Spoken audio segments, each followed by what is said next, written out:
हाँ जी, तो last video आपने देख ही लिया होगा, क्या है कैसा नहीं है, नहीं देखा तो देख लो जा करके। इस वीडियो में हम बात करेंगे कि अगर आपको काउंसलिंग के बाद या फिर किसी भी कारणवश ऐसा कॉलेज मिला है और वहाँ पे आपको अपनी पसंदीदा स्ट्रीम नहीं मिल रही है, तो कैसे, यानी आपको कंप्यूटर साइंस नहीं मिला है और आपको बनना है सॉफ्टवेयर इंजीनियर या फिर डेटा साइंटिस्ट या फिर आपको इस आईटी फील्ड में आना है, तो इस केस में आपको क्या क्या स्टेप करने हैं, क्या आपका रोड मैप रहेगा इन पूरे 4 सालों में और किस प्रकार से आप आगे इस फील्ड में घुस सकते हैं और आप इसमें अच्छी से अच्छी तैयारी कर सकते हैं इन 4 सालों के अंदर। तो एक छोटा सा रोड मैप टाइप का मैं आपको बताने वाला हूँ। तो अभी अगर आप घुसे हैं या फिर आपका एडमिशन हो चुका है या अभी आप असमंजस में हैं, तो एक बार इस चीज़ को देख करके आप थोड़ा सा समझ जाएंगे कि क्या है, कैसा है, क्या नहीं है। ठीक है, तो चलिए इस वीडियो को शुरू करते हैं।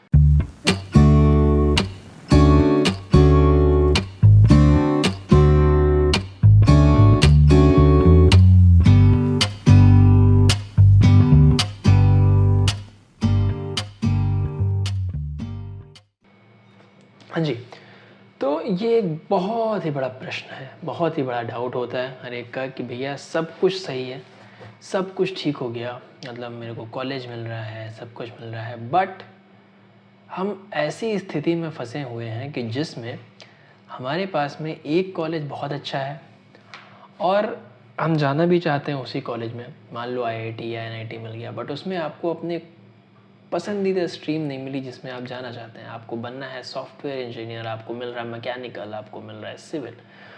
तो ऐसे केस में हम किस प्रकार से उस दूसरी स्ट्रीम में, क्योंकि फाइनेंशियल प्रॉब्लम भी है, आपको काउंसलिंग से ऐसा कॉलेज मिला है जिसमें फ़ीस कम है, सब कुछ कम है और आप उसमें ही जा सकते हो, आप बड़े कॉलेज में नहीं जा सकते राइट, कि जैसे मैं उसको छोड़ करके प्राइवेट घुस जाऊँ या फिर कुछ ऐसा करूँ। तो इस केस में हम क्या कर सकते हैं, इस केस में आप मान लो किसी भी कारणवश आपको वो ज्वाइन ही करना पड़ गया या फिर आपको ऑप्शन नहीं मिल रहा है या फिर ऐसा कुछ है। तो ऐसे केस में देखो, मैंने पहले भी बताया था कि अगर आप ऐसे कॉलेज में जा रहे हैं जहाँ कम है, जहाँ पे प्लेसमेंट की अपॉर्चुनिटीज़ कम है, जहाँ पे इंफ्रास्ट्रक्चर या फिर वहाँ का टीचिंग मेथडोलॉजी ज़्यादा अच्छी नहीं है और आपको उसमें अपना स्ट्रीम मिल रहा है, तो उसमें जाने पर भी आपको कोई फ़ायदा नहीं, क्योंकि मान लो आप उसमें सीएससी या फिर एआईएमएल या डेटा साइंस आप ले लें और उसके बाद में वहाँ पे अच्छे से आप पढ़ ना पाएँ, उसके बाद में आप वहाँ अच्छे से पढ़ ना पाएँ, तो उसको लेना ना लेना सभी बराबर है, क्योंकि आप खुद से ही पढ़ रहे हैं और आपको डबल मेहनत करनी पड़ जाएगी उधर भी, क्योंकि प्लेसमेंट के लिए कंपनीज नहीं आएंगे, आप घुसोगे ऑफ कैंपस में ही और फिर आपको कॉलेज के असाइनमेंट्स, प्रोजेक्ट्स, इंटरनल्स, एक्सटर्नल्स, ये सब कुछ भी ध्यान में रखना पड़ता है। तो ऐसे केस में आपको सिर्फ आप एक अपने मन की थोड़ी सी बात सुन के, थोड़ा दिल पे पत्थर रख के, अगर आप उस ऐसे कॉलेज में घुसते हैं जिसमें अपॉर्चुनिटीज़ अच्छी हैं और आपको प्लेस में आपको स्ट्रीम नहीं मिल रही, तो इस केस में आप क्या करें। मान लो मैं 2 चीज़ें ले चलता हूँ, आपको सीएससी चाहिए था, आपको मैकेनिकल मिल रहा है, टोटली अपोजिट स्ट्रीम्स। तो ज़्यादातर कॉलेजेस में फर्स्ट ईयर या फिर फर्स्ट सेमेस्टर सभी का सेम होता है, आपको उसमें बेसिक्स ही पढ़ाया जाएगा, जैसे जो कुछ भी होता है जो आप 12th में करके आते हैं, फिजिक्स केमिस्ट्री वगैरह वगैरह, यही सब कुछ उसमें होता है। मेनली सेकेंड ईयर से या सेकेंड सेम से आपका शुरू होता है उस बेसिक, उस स्ट्रीम से रिलेटेड आपके कोर्सेज। तो ऐसे केस में आपको क्या करना है, क्योंकि आपके पास फर्स्ट ईयर है आपके पास और अभी जितना टाइम बच रहा है, आप कोई भी एक प्रोग्रामिंग लैंग्वेज उठा करके आप उसमें सीखना शुरू करें। It can be C plus plus हो सकती है, आपकी पाइथन हो सकती है, जावा हो सकती है, जावास्क्रिप्ट हो सकती है, गोलैंग हो सकती है, एनीथिंग। ठीक, आपको यहाँ से अपने दिमाग में रखना है कि यू हैव 4 साल का टाइम आपके पास में टोटल, क्योंकि बीटेक कंप्लीट होने में आपको 4 साल लगेगा, तो आपके पास टोटल 4 साल का टाइम है। ठीक, अब इसमें क्या करना है आपको इस फर्स्ट सेमेस्टर में, क्योंकि थोड़ा सा प्रेशर कम होगा, सब कुछ थोड़ा सा होगा, और मैं समझता हूँ कि आप पहले कॉलेज जाएंगे तो आपको पहली बार घर से बाहर निकलोगे, हॉस्टल वाले हॉस्टल में रहेंगे, तो वो एक कुछ दिनों तक एक वो रहता है। पहला सेमेस्टर, आधा सेमेस्टर तो इसी में बीत जाता है कि कुछ फ्रेशर्स पार्टी, ये वो वगैरह वगैरह, कॉलेज घूमने में या आज़ादी में रखने में कि इधर घूमने चले गए, वो चले गए, तो उस सब में आपको ये चीज़ें लगती हैं। दूसरी चीज़, जब आपको टाइम मिले उसी बीच में, क्योंकि कंपटीशन बहुत है, आप एक चीज़ ये समझ लीजिए कि आप एक चीज़ ये समझ लीजिए कि अगर आपको अब, क्योंकि आपकी फील्ड अलग है, आपको जाना किधर है, ऑफ कैंपस में, आपको थोड़ी एक्स्ट्रा मेहनत करनी पड़ेगी। तो आपको कुछ अपने स्ट्रीम के बच्चों से, अपने स्ट्रीम यानी अपने बैचमेट से आपको कुछ तो अलग करना पड़ेगा, अदरवाइज़ आप भी उन्हीं की तरह हो जाएंगे।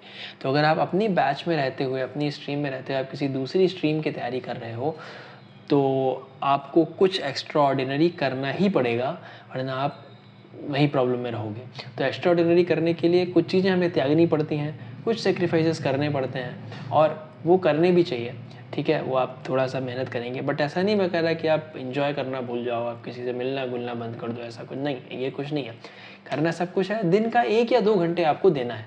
24 घंटे में 2 घंटे तो दे ही सकते हो यार इसके लिए, है ना। यूट्यूब से पढ़ो, कोई यूडेमी, कोर्सेरा, जो भी आप हो सकता। कभी कभी कॉलेजेस वाले कोर्सेरा का एक्सेस दे देते हैं आपको, स्टूडेंट आईडी से बहुत सारी चीज़ें मिल जाती हैं, तो वो आप देख सकते हैं। तो यूट्यूब से बहुत सारी चीज़ें। तो आप पहले प्रोग्रामिंग लैंग्वेज सीखिए, 3-4 महीने आप इसमें दीजिए, फ्रॉम स्क्रैच आप सीखें उसको, प्रोजेक्ट्स बनाएं छोटे छोटे, जो भी बना सकते हो, ये मैनेजमेंट वो मैनेजमेंट, इन सब के आपको प्रोजेक्ट्स बनाने हैं और आपको इसमें थोड़ा सा मेहनत करनी है। तो 3-4 महीने आप समझो। फर्स्ट सेमेस्टर आप क्या करें, आप ज़्यादातर आप इसको दे दीजिए कि आपको प्रोग्रामिंग लैंग्वेज सीखनी है, वो आपको सीखना पड़ेगा। Then back coming to second semester में आप क्या कर सकते हो, उस प्रोग्रामिंग लैंग्वेज को थोड़ा सा एडवांस आप कर सकते हैं।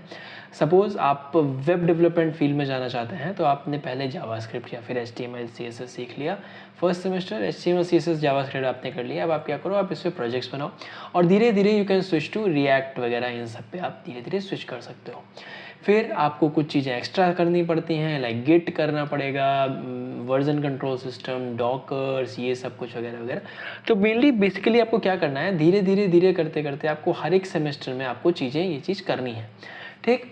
डेटा स्ट्रक्चर्स आप सेकेंड ईयर से शुरू करेंगे, जब आप एक प्रोग्रामिंग लैंग्वेज सीख जाएंगे आपको धीरे धीरे, क्योंकि डेटा स्ट्रक्चर्स ओनली थिंग जिसमें बहुत टाइम लगता है और लोग उसी में फंसते हैं, ठीक। तो अगर आप मशीन लर्निंग AI में भी जाना चाहते हैं, फिर भी आप डेटा स्ट्रक्चर का बेसिक नॉलेज आपको लेना अति आवश्यक है। अगर आप वो नहीं लोगे तो फिर बहुत ही ज़्यादा प्रॉब्लम आ जाएगी, बिकॉज आप ऑन कैंपस नहीं, आप ऑफ कैंपस प्लेसमेंट ले रहे हैं। और ऑफ कैंपस का कंपटीशन आपका सिर्फ आपके बैचमेट्स से नहीं, नो, आपका उस ओपन पोजीशन में इंडिया भर के सभी जिन्होंने भी उसको अप्लाई किया है उनके साथ में है। वो डिफरेंट कॉलेजेस से होंगे, डिफरेंट एक्सपीरियंस वाले होंगे, सब कुछ ऐसा होगा। कुछ ऐसे होंगे जो कि सिर्फ CSE स्ट्रीम से उसमें आए हैं। तो इतना ध्यान रखो कि आपका कंपटीशन आपके बैचमेट से नहीं, दूसरे कॉलेजेस के, दूसरे स्ट्रीम के, दूसरे बच्चों से है। इसलिए आपको मेहनत बहुत ज़्यादा करनी है, बहुत ज़्यादा करनी है। ये चीज़ इम्पॉसिबल नहीं है, आपको आप पॉसिबल कर सकते हो और बहुत लोगों ने किया है, आप भी कर सकते हो, ऐसा नहीं है कि नहीं होता। बट इसमें आपको कुछ चीज़ों का बस ध्यान रखना पड़ेगा, यही कि आपको थोड़ा आपको कंसिस्टेंसी रखनी है, आपको अपने कुछ एक्स्ट्रा चीज़ों को छोड़ना पड़ेगा, लाइक बाहर घूमना फिरना या फिर ऐसा, क्योंकि आपको अपनी करंट स्ट्रीम पे भी फोकस करना है, उसके एग्जामिनेशंस भी देने हैं, उसके इंटरनल्स भी देने हैं, प्लस आपको दिन का 1-2 घंटे आपको इधर देना है एज एक्स्ट्रा थिंग जो कि आप लर्न करेंगे, राइट।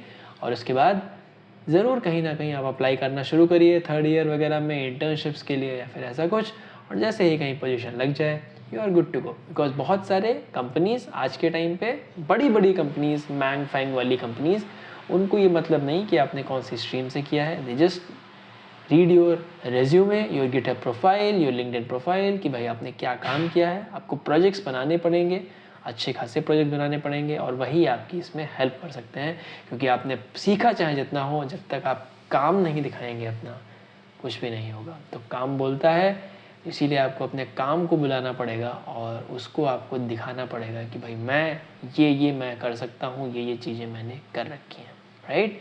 तो अब आपको थोड़ा सा क्लियर आइडिया होगा। All the best for your future, for your new college और स्ट्रीम के लिए। बाकी मैं तो इधर हूँ ही, कुछ भी डाउट हो you can mention in the comment. कोई क्वेश्चन है आप कमेंट में बात कर सकते हैं, बाकी लाइक वाइक कर देना। All up to you.